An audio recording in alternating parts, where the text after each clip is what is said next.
কুরবানির জন্য গরু বা যে কোনো পশু কেনার ক্ষেত্রে ইসলাম শরীয়ত নির্দিষ্ট কিছু শর্ত দিয়েছেন।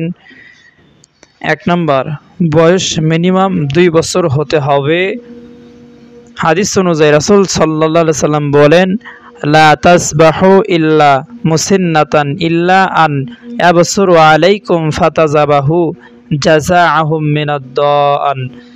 মুসলিম শরীফ ১৬৬৩ নম্বর হাদিস। অর্থ, মুসিন্না পূর্ব বয়স্ক ছাড়া অন্য কিছু জবাই করো না, তবে তোমাদের জন্য কঠিন হলে ১ বছর বয়সী ছাগল ভেড়া জবাই করতে পারো।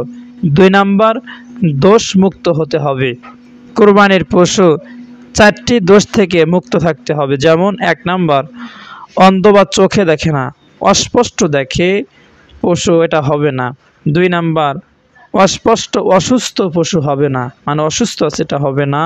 ৩ নাম্বার, ল্যাংড়া পশু হবে না, যারা হাঁটতে পারে না, হাঁটতে অসুস্থ অস্বাভাবিক, সেই পশুদের কুরবানি হবে না। ৪ নাম্বার, হাড্ডিসার, মানে চরম দুর্বল, হাঁটতে পারে না, গায়ে তেমন কোনো মাংস নাই, ওই পশুর কুরবানি হবে না।